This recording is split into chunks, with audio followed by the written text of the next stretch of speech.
Nauza hiyo sikia kwa 350.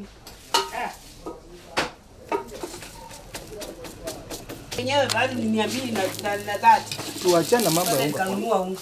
Tarudisha nikitoa wapi? Kuna wali tarudisha nikitoa. Vitu imekuwa ikipanda kila kukicha. Mafuta nilikuwa nanunua lita 150. Sasa hizi mafuta ni 300. Unga nilikuwa nanunua 140. Sasa hizi ni 220. Nimejaribu kuration portion ya chapati ama ya ugali. Bado hesabu hasiwezi ingiana kwa sababu vitu vile maisha imekuwa hai. Nimejaribu unga, chapati ya unga nilikuwa natoa chapati 25. Sasa hizi ninatoa 35. Na bado customer kwamba analalamika.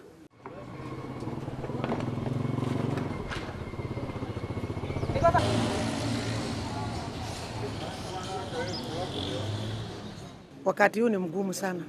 Biashara imekuwa chini. Nilikuwa nanunua hata gunia 2 za viazi, machungwa nanunua, nyanya nanunua hata kreti 2, lakini sasa hii imepunguka mpaka nanunua kidogo yake. Sasa hii hata huwezi kula asubuhi na kula unakunywa chai turungi ndio uweze kusave, hata lunch ukuli, unakula jioni peke yake. Watoto kumekuwa na mashida mingi ya kulipa watoto shule. Tukiangalia mwaka yenye imepita, unga tulikuwa tunapata profit ya 20 ama zaidi. Lakini saa hii kichukua unga tumepata faida ya kobole kienda sana 10, na hiyo si rahisi kwa sababu watu wanunuangi sana sababu ya kukosa do.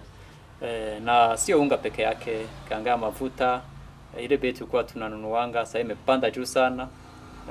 Sasa hii tukirudi kwa unga kidogo, unga sasa hiyo mwaka tulikuwa tunauza 100 kaenda 110 kapanda. Sasa hii unaona kumefika 195 200 250.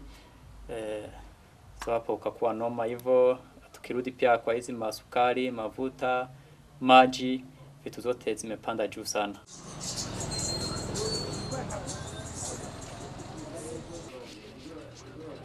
Day customer. Sawa.